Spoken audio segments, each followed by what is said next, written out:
No estado, ela é conhecida como a coordenadora do projeto Justiça no Bairro, que está completando 4 anos. O trabalho é reconhecido pela comunidade e pela própria Justiça como um dos poucos meios de acesso da população pobre à justiça.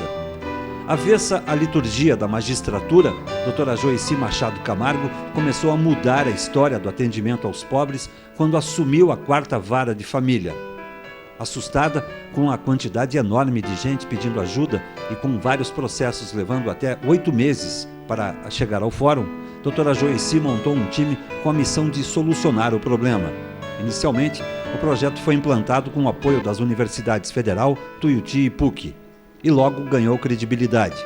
Assim, a juíza Joici Camargo já atendeu perto de 50 mil pessoas carentes desde que começou com o atendimento.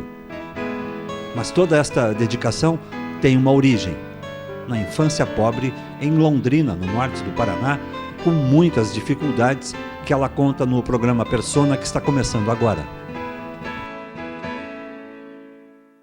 Doutora Joici, primeiro, muito obrigado por receber a gente. Eu gostaria de começar essa nossa conversa conhecendo um pouco melhor a sua infância, que é uma história que deve ser usada até de exemplo para muita gente. Aos 9 anos, a família foi abandonada pelo pai. Como é que foi tudo isso? Como é que foi o seu comportamento, o comportamento das suas irmãs, da mãe, enfim? Como é que foi esse começo de despertar para a vida? Eu nunca me esqueço, até vou contar uma passagem interessante. Nós estudávamos no colégio José de Anchieta, lá em Londrina, colégio estadual. A Joidi, minha irmã mais velha, a Joini, a minha irmã a segunda e eu a terceira. Então nós íamos todos os dias para a escola e naquela época eu fazia o 1º ano do ginásio, né? E elas estavam na 4ª série. E naquele dia, aquelas intuições assim que mexem com você e de uma tristeza muito grande, muito grande. E eu saí da sala de aula e disse assim, eu vou para casa. E elas disseram, mas por que você vai para casa? Tem que esperar a gente sair. Eu disse, não, eu vou antes. E elas ficaram porque elas tinham prova e eu fui, retornei para minha casa. Só que quando eu cheguei lá, eu não sabia de nada e as mais novas são sempre mais preservadas, né? E cheguei, tinha um carro de um oficial de justiça na frente da minha casa, estava minha mãe encostada no batente da porta, chorando, e a minha irmãzinha pequena sentada aos pés da minha mãe. E ali, eles estavam retirando o pouco que nós tínhamos, que era quase nada. Que era, na realidade, um secador de cabelo, uma televisão, e o secador de cabelo era instrumento de trabalho da minha mãe. E eu não entendi o porquê aquilo. E via minha mãe chorando, e daí depois eu vim saber, entrei, ela não me falou nada naquele momento, e com a chegada das minhas irmãs é que eu fui descobrir que meu pai havia nos abandonado e que havia uma grande dívida na empresa onde ele trabalhava e que teria sido atribuído a ele como viajante uma das responsabilidades e que depois, mais tarde, foi descoberto que ele não tinha nada a ver com aquilo. Nada. Essa é uma das injustiças, né, da vida. E que nós fomos vítimas de tudo isso. E ali começou, então, uma saga. Muito sofrimento. Minha mãe é uma mulher que tinha apenas o curso primário, né? Vinda do interior do Paraná, de Pereira do Sul, com 4 filhas, uma com 15, uma com 13, outra com 9, para 10 e uma de 6 anos. Nós não tínhamos, na realidade, naquela época, sequer o que comer. Eu me lembro que nós fazíamos com farinha de trigo e sal, uma massa. E nós assávamos aquilo no forno, porque nem óleo nós tínhamos para fritar. E durante muito tempo, aquilo foi a nossa alimentação. Café, porque era praticamente de graça, aquilo era distribuído, era a capital do café, né? Era distribuído de graça à população. E nós não tínhamos sequer alimentação para ir para a escola. E naquela época eu fui definhando, né? Eu e minha irmã menor. Nós éramos muito crianças na época. E a mãe não sabia mais o que fazer. E ela decidiu então que trabalhar como cabeleireira ela quase não tinha mais cliente. Primeiro, não tinha nem instrumento de trabalho dela, que era secador de cabelo, aquelas coisas. E fora isso, como é que as pessoas iriam frequentar a casa de uma mulher abandonada? Tivemos que trabalhar com esse preconceito. E ela foi vendo que as portas iam se fechando, se fechando, se fechando. Até que um dia uma amiga dela, que é da igreja presbiteriana, já hoje falecida, Dona Maria, ela esteve na nossa casa, viu a situação. Amiga da rua sem preconceito. Essa não era da rua, era uma amiga de um outro lugar, né? Uma amiga muito grande, de uma outra época da vida da minha mãe, né? E que morava num outro bairro de Londrina. E ela, religiosa, extremamente religiosa, ela chegou lá e disse: mas Didi, o que está acontecendo? E a minha mãe disse: não, hoje eu vou acabar com todo esse sofrimento. O único dinheiro que me restava, eu vou dar remédio para minhas filhas, vou deixar uma carta, e hoje eu vou deixar de existir com as minhas filhas. Não quero mais ver ninguém sofrer. E a Dona Maria chegou e disse: não, você não vai fazer isso, você vai esperar pelo menos até as 18 horas. E a Dona Maria foi então conversar com o reverendo Jonas, da igreja presbiteriana de Londrina. Só que ela não contou para o reverendo Jonas o que estava acontecendo. Só contou para o reverendo que a Dona Didi e as filhas estavam passando uma fase muito difícil. O reverendo conhecia a minha mãe, muito embora todos nós sejamos católicos. E o reverendo disse: pois então nós vamos lá conversar com a Dona Didi e com suas filhas. Vamos fazer uma oração na casa dela. Aí a única recomendação que a Dona Maria disse: tem que ser antes das 6. Não pode ultrapassar as 6 horas da tarde. Quando foi 6 horas da tarde, todas nós estávamos em casa e o reverendo Jonas chegou. Com a esposa, a Dona Maria e mais uma senhora. Ele chegou e disse que Jesus estava entrando naquela casa naquele momento. E ali ele fez uma oração, conversou com a minha mãe, ele já conhecia meu pai, que o pai tinha deixado a casa, etc., e que nós tínhamos que começar uma nova vida, que ele sabia das nossas dificuldades, mas que a partir daquele dia, até que a minha mãe pudesse conseguir um emprego e fazer a colocação das filhas também em alguma atividade laborativa, a igreja iria mandar para ela uma cesta de compras. E queria começar naquele dia. Ele foi até o carro e trouxe uma cesta de piquenique e ali tinha tudo. Desde arroz, feijão, manteiga, óleo, sal, macarrão, massa de tomate, ovos. E entregou para nós. Acho que fazia uns 2 meses que a gente não sabia o que era alimentação. E foi uma festa. Imagino. Foi uma festa porque ele encerrou, foi embora com aquelas senhoras maravilhosas. E a minha mãe sentiu-se demovida daquela ideia, né, de abreviar a nossa existência. E foi para a cozinha fazer comida.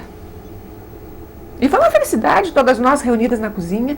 Eu me lembro que, de repente, uma ventania deu no nosso bairro e a porta da cozinha abriu-se repentinamente.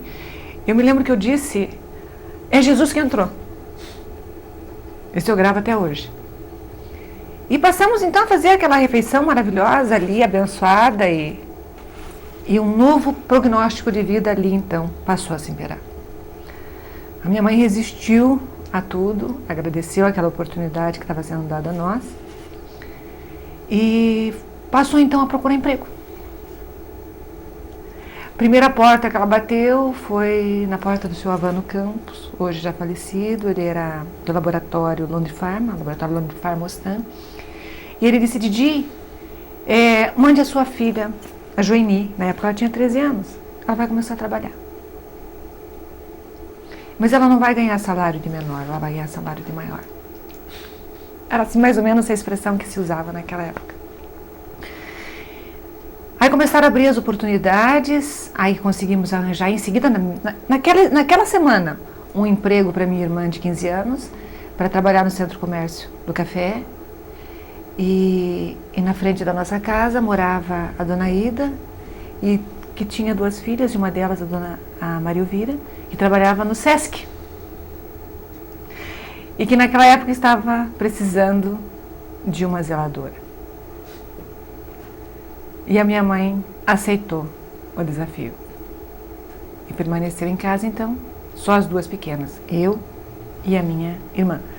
E eu, para ajudar, eu cuidava das crianças dos vizinhos. Sempre entrava alguma coisinha, ou encerava a casa de um vizinho. Aos 9 anos de idade, babá. Aos 9 anos. E a gente atendia, ia estudar, e assim começou a nossa vida. Completado o primeiro mês, quando a minha mãe recebeu o salário dela e o salário das meninas, ela foi até o reverendo Jonas. Porque exatamente naquele mês tudo tinha acontecido. Porque eu tinha esquecido de contar um outro detalhe. Nós morávamos em casa alugada. E tinha acontecido a separação da dona Neiva e do seu marido. E ela chegou na nossa casa e disse assim: Didi, nós temos 3 casas, eu e o Arlindo. A proprietária da casa. Proprietária da casa. E hoje, na nossa separação, ficou definido que a minha casa é a sua. E eu vim aqui para nós resolvermos o problema da locação. Minha mãe não tinha como pagar. Estávamos com os aluguéis atrasados. Não tínhamos para onde ir. A dona Neida disse assim: Didi, nós estamos na mesma situação. Você abandonada e eu desquitada. Eu com dinheiro e você sem dinheiro. Mas eu posso lhe ajudar. Você não me deve nada até hoje. E você vai passar a dever o aluguel para mim quando você conseguir emprego com as suas filhas e estabilizar a sua vida. Aí então nós vamos começar a conversar sobre aluguel, dentro das suas possibilidades. E a minha mãe sempre foi uma mulher muito honesta, muito íntegra. Quando chegou nesse primeiro mês, ela foi conversar primeiro com o reverendo Jonas, com os cheques dos salários das filhas e dela. E chegou para o reverendo Jonas e entregou a carta. Ela disse: reverendo, eu quero que o senhor leia esta carta, para poder explicar os motivos pelos quais eu vim aqui. E na carta ela retratava todo o sofrimento dela, o desespero, o porquê que ela iria, naquela época, abreviar a vida das filhas e dela mesma. O reverendo Jonas tomou aquela carta na mão e disse que era um absurdo, como que ela poderia deixar na responsabilidade dele 5 vidas, porque se ele não tivesse chegado a tempo, ele seria responsável, então, por 5 vidas. E ao mesmo tempo ele se ajoelhou e agradeceu a Deus a oportunidade de ter chegado às 18 horas. E a minha mãe disse para ele assim: aqui estão os cheques das minhas filhas, eu vim aqui para agradecer, não precisa mais da cesta. A cesta daqui para frente deve ir para outras famílias que precisam muito mais que eu. Hoje nós já estamos trabalhando. Aí minha mãe foi na dona Neida e disse para a dona Neida: nós recebemos isto aqui, esses são os nossos salários, quanto que a senhora quer pelo aluguel? E a dona Neida, então, atribuiu um valor razoável para ajudar a minha mãe. Quer dizer, a partir dali começou uma nova vida da família. Com condições Todas. De se alimentar decentemente, de estudar decentemente, de se vestir Nós decentemente. passamos, vestir não. O nosso salário era muito pouco, como o de muitas famílias hoje. Então dava para pagar apenas o aluguel, alimentação que era restrita, alimentação básica, um remédio ou outro. E pagar ônibus nós não usávamos, nós andávamos a pé até o serviço, sempre. E a distância era muito grande? Era. O ônibus para nós era luxo. Nós não tínhamos. Leite nós não tomávamos. Carne era muito difícil. Então a gente vivia como muitas outras famílias vivem hoje, na periferia da cidade, com muita dificuldade. Como nós estudávamos em escola pública, as pessoas mandavam roupa para nós e nós usávamos roupa usada de muita gente. E nós abençoávamos sempre a roupa que chegava em casa. Sapato, a minha mãe ia descobrir quando que podia comprar um sapato para alguém. Então a gente muitas vezes ia... E para quem, né? E para quem? Eram 4, não era 4 pares. Muitas vezes eu ia para a escola com o sapato furado e tinha um papelão para não permitir que a água entrasse, a umidade. Então a nossa vida era assim. E veio mais uma oportunidade. Quando Deus abre a oportunidade, Abre de uma vez. Ele escancara a porta. Basta você acreditar. E nos foi propiciado também a oportunidade de uma bolsa de estudo. E na época era Bolsa Federal. Me lembro que o Dr. Maggiotti, que era responsável por isso, o professor Maggiotti, e foi deferida para nós, para as 3 filhas, Bolsa Federal. E nós passamos a estudar daí no melhor colégio de Londrina, no Instituto Filadélfia, particular, com bolsa de estudo. Para mim foi a maior felicidade. Melhor ensino e conviver. A escola era do lado da minha casa. Quantas vezes eu passava pelas ruas, via aquele colégio lindo, aquelas meninas com aquele uniforme maravilhoso, e eu desejava estar ali. Sonhava, passava a noite sonhando em poder estudar naquele colégio. Sonho de criança. E os anjos disseram amém. Isso aconteceu aos 12, 13, 9 anos. 9 em seguida, foi tudo em seguida. Nossa vida... No colégio também aos 9. Aos 9. Daí eu saí do colégio. Como é que foi entrar nesse colégio? Maravilhoso. Estou realizando meu sonho. Meu sonho. Uma dedicação exclusiva para estudar. Eu sempre estudei muito. Muito, muito, muito. Não podia acompanhar a vida. Mesmo no período anterior, com todas as dificuldades, houve sempre esse empenho nos estudos. Eu acabava me destacando pela capacidade de estudar, pela minha alegria, eu sempre fui muito alegre, pela minha criatividade nos estudos, em fazer trabalhos. Os professores sempre me admiravam muito porque eu declamava muito, eu gostava muito de poesia. Então eu vivia declamando no colégio. Mas era toda a festa, ela estava... Meu apelido é Pieca, então todo mundo sabia Pieca, vai declamar. Então minhas irmãs diziam assim que não aguentavam mais ver e assistir eu declamando. Era o piano e eu na frente do piano declamando. E os professores amavam, porque daí era Camões, era Olavo Bilac, Carlos Drummond de Andrade, Machado de Assis, tudo. Então eu sempre estava lá. E esse conhecimento vinha de onde? De leitura? De mesmo leitura. Com essas dificuldades? Tinha acesso a livro? Tinha, porque a biblioteca do colégio, eu adorava a biblioteca. Lá era meu recanto. Eu não podia ter os livros, mas podia lê-los. Na biblioteca? Na biblioteca. Então eu copiava. Mesmo na escola pública também, não? Também. Mas eu participei mais do colégio vocacional. Filadélfia. Quer dizer, o colégio Filadélfia foi uma Disney. Foi, para mim foi. Para todos nós. Aí mesmo daí passamos uma outra fase muito difícil, mas muito difícil, que foi quando a minha irmã, essa de 13 anos, por trabalhar nesse laboratório, embalando comprimidos de penicilina, nós fomos surpreendidas com um tumor que ela tinha entre o coração e o pulmão. E estava fadada à morte. E ela não podia ser removida de Curitiba. A cirurgia dela só poderia ser feita... Aí você já estava em Curitiba. Aliás, em Londrina, desculpa. Londrina. Ela não poderia ser transferida de Londrina. E essa cirurgia, o corte dela, estava sendo feita somente em São Paulo pelo professor Zerbini. Não tinha como, não tínhamos dinheiro para removê-la. Era uma coisa inédita. Era cirurgia, o mesmo corte de cirurgia de transplante. Então teria que ser feito pelo hospital universitário. E foi feita uma junta médica.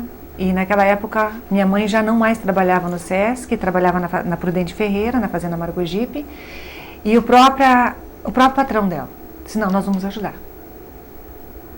Medicação e tudo que precisar, toda despesa, nós vamos ajudar. E a própria universidade, através do Dr. Canizinho, do Dr. Geolaz, que hoje já é falecido, como era uma novidade, foi feita um grande estudo e foram convidados médicos de toda a região, né? Inclusive do Uruguai, Paraguai, Argentina, para participar e assistir. E foi removido esse tumor com grande sucesso. Minha irmã vive até hoje, né? Não era maligno, era benigno, e ela tinha a possibilidade de subsistir mais ou menos de 10%. Então, são as coisas que eu digo que Deus põe a mão e...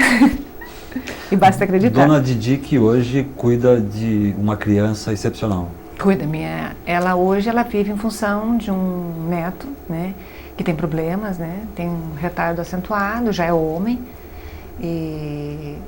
mas é uma pessoa maravilhosa, né, não é totalmente excepcional, mas ele tem uma dificuldade e ela se dedica a ele. Essa é a vida dela hoje? Hoje. Uhum. Tá ok, doutora Joeci, a gente vai fazer um breve intervalo, nós já voltamos no próximo bloco, tá certo? Um instante só.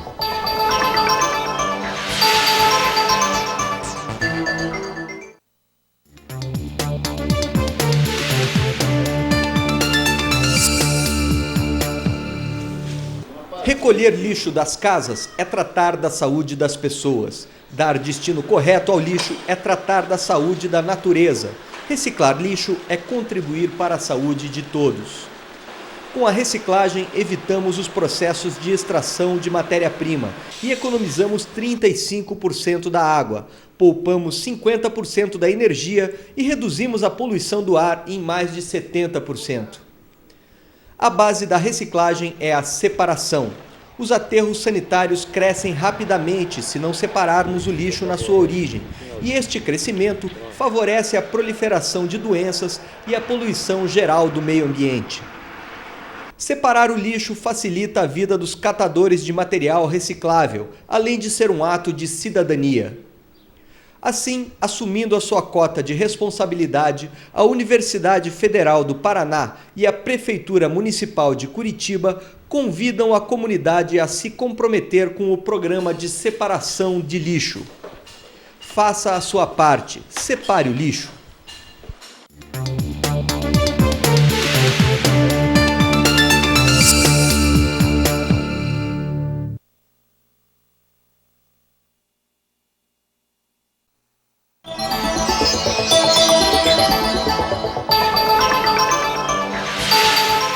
O programa Persona está de volta, que hoje conversa com a doutora Joeci Machado Camargo, juíza de Direito. Nesse segundo bloco eu gostaria de conhecer um pouco da sua formação profissional. A senhora, da menina pobre de Londrina, veio estudar em Curitiba aos 14, 15 anos. Como é que foi isso? Como é que foi essa mudança de Londrina para Curitiba, ou veio para cá só para se graduar? Não, eu comecei minha faculdade em Londrina, aos 17 anos. Eu passei na faculdade, na época eu fui fazer brincando. Vamos experimentar, vamos ver o que é, se passamos ou não, vamos ver o que é o vestibular. E fui fazer o primeiro vestibular, isso já tinha sido matriculada no cursinho, mas fui fazer o vestibular de filosofia.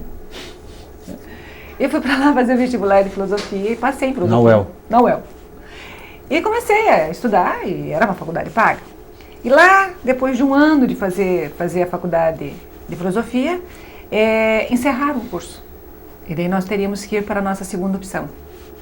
E aí a segunda opção era direito, na mesma área humana, de ciências humanas. Então foi transferi meu curso para direito. E daí aconteceu um pequeno problema naquela época. Eu já estava noiva e meu sobrinho muito doente. Nós tínhamos uma conta muito grande no hospital para pagar e a minha faculdade pesava. Eu trabalhava, né? Naquela época eu e minha mãe sustentávamos a casa, minhas outras duas irmãs já eram casadas. E não tínhamos como pagar a faculdade. Aí eu disse, não, imagine, esqueça a faculdade. Não vou mais estudar. Quando tiver a condição, nós vamos estudar. Só que meu cunhado era maçom e meu pai tinha sido maçom. E meu cunhado conversou na maçonaria, que até hoje eu não sei quem foi, mas eles resolveram, então, pagar a minha faculdade. Então eu tive uma bolsa de estudo novamente, mas daí pela maçonaria. Aí casei, quando eu casei, vim para Curitiba para terminar a minha faculdade aqui. Daí já não tinha mais a bolsa, porque daí eu já estava casada. E eu terminei minha faculdade aqui em Curitiba, na Faculdade de Direito de Curitiba. Com muita dificuldade. Porque daí eu e meu marido, nós tínhamos que dividir as despesas naquela época. Eu não trabalhava, era só ele que trabalhava. E eu estudava e já tinha o filho, o Marcelo, que frequentava a faculdade comigo. E que hoje é já formado em já direito. Já é formado, já é advogado. E toma um caminho bem diferente da mãe, né? Ele está na parte, ele gosta muito da parte administrativa. Direito administrativo. Trabalha no Tribunal de Justiça e é um filho extraordinário.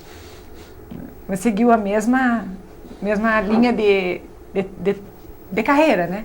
Da mesma forma, minha outra filha, a Mariana, também faz direito hoje, ela tem 18 anos, e faz direito na Faculdade de Direito Curitiba.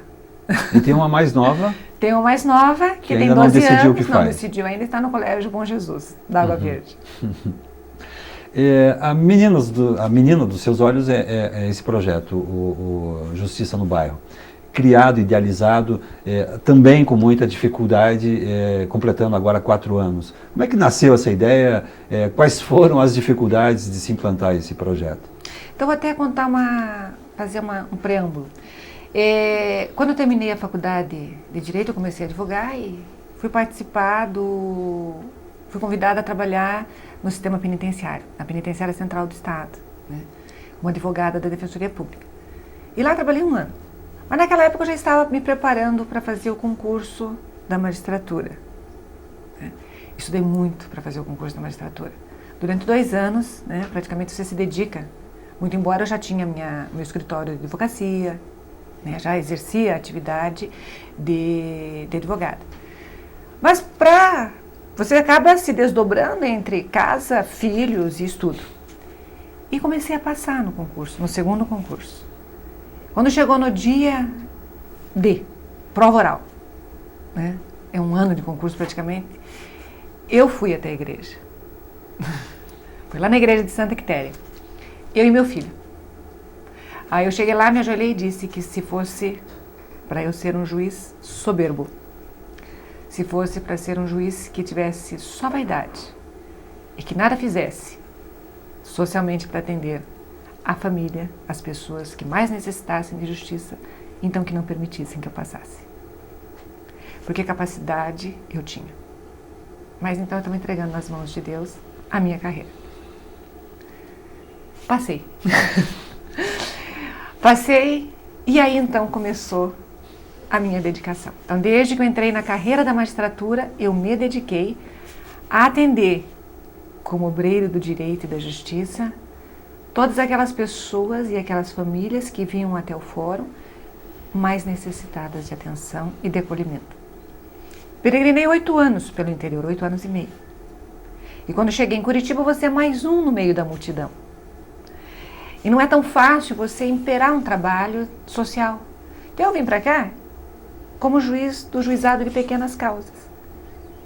E naquele trabalho voltado justamente a atender uma área do direito mais eficiente, né, da entrega da prestação jurisdicional mais célere, e estava bem tumultuado naquela época o juizado de pequenas causas, e na possibilidade já de instalar os juizados especiais, arregacei as mangas e começamos a trabalhar naquela época, e foi instalado naquela mesma oportunidade, dentro da Universidade Federal do Paraná, uma unidade do juizado de pequenas causas. E ali começou tudo? Foi ali que começou, na Universidade Federal. Porque ali estabeleci uma amizade muito grande com o Dr. Manuel, com o Dr. Saulo, com o Dr. Alcides. E começamos a levar para a universidade as audiências que haviam extrapolado. Nós tínhamos uma pauta no juizado de pequenas causas de mais de 2 anos. Então, nós tínhamos 2 unidades fora, a da Federal e da Rua da Cidadania do Carmo. Então, eu, o Dr. Laurindo e mais o Dr. Vicente Mizurelli, eu joguei todas essas audiências que extrapolavam para a unidade.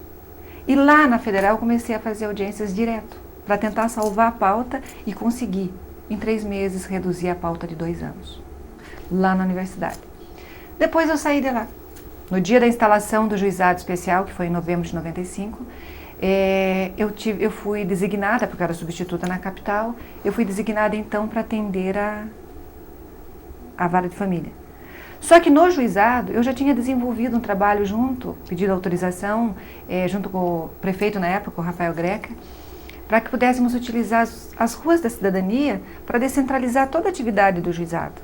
E assim dar um atendimento melhor para a população centralizada de cada bairro. Levar de fato a justiça ao bairro. A justiça através do próprio juizado. E o Greca, na época, era prefeito, disse o que a doutora precisar. Só que daí eu não fiquei lá. Só que a gente não entende por que a gente não fica. Porque, com certeza, havia sido reservado algo muito maior para mim.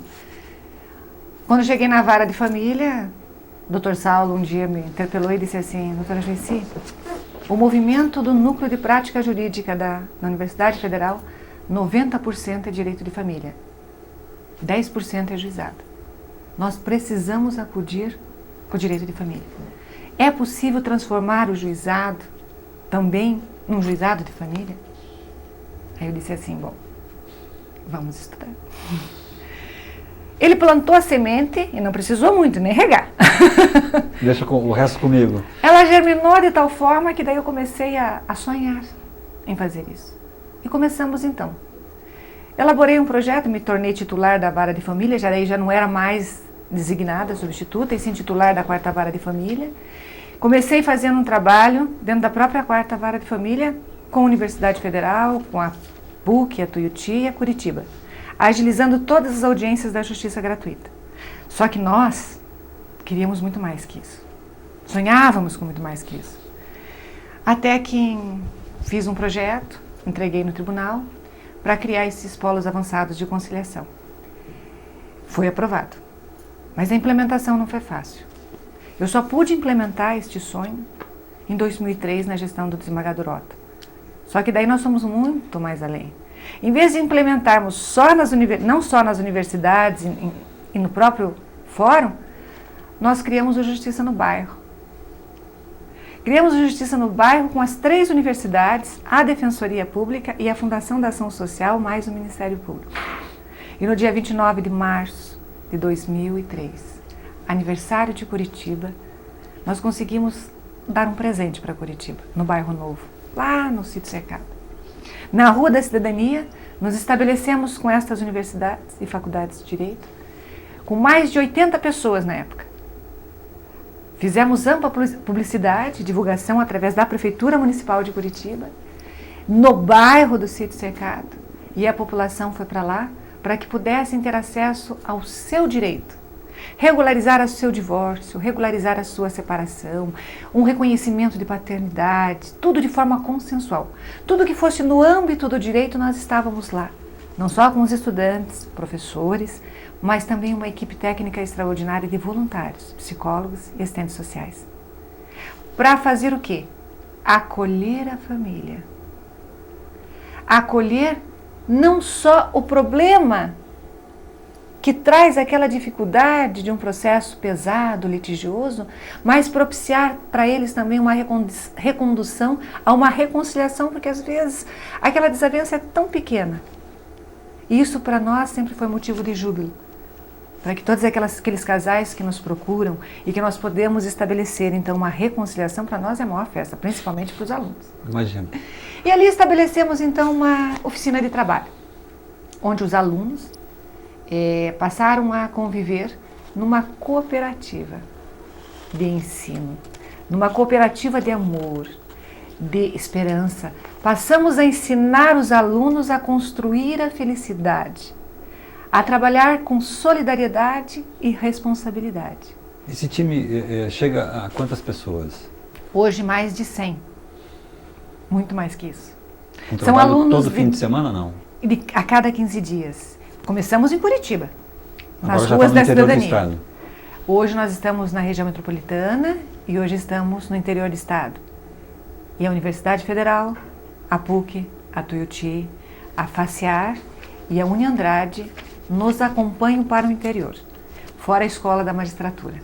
Hoje, por exemplo, até peguei um relatório aqui, só do Justiça no Bairro, nas ruas da cidadania, nós fizemos em atendimento, só em Curitiba, com o convênio com a Prefeitura, nós fizemos 4.479 audiências consensuais, efetiva entrega da prestação jurisdicional. Isto só com a Prefeitura, nas ruas da cidadania. Já na região metropolitana, que nós começamos o ano passado, nós fizemos 869 audiências, casos encerrados. E no interior do estado, que atendemos Foz do Iguaçu só e Telêmaco Borba, nós fizemos 302 audiências. Ainda tivemos o programa, participando com o programa do Sesc Cidadão e do Paraná Ação, que foi o ano passado. Só no Sesc Cidadão e no Paraná Ação, nós fizemos 440 audiências conciliatórias. É um número bastante excessivo. Isto retrata mais de 50 mil atendimentos, porque isto é só natureza consensual. Fora isso, tem a litigiosa, porque na rua a Defensoria Pública, dentro do nosso projeto, faz as ações litigiosas, promove o ingresso dessas ações. Não só daí na esfera do direito de família, mas em qualquer área do direito. Para a facilidade do povo, porque o povo não pode mais se deslocar para o centro da cidade, sob pena de perder o emprego, sob pena de comprometer o seu orçamento doméstico com a despesa de locomoção.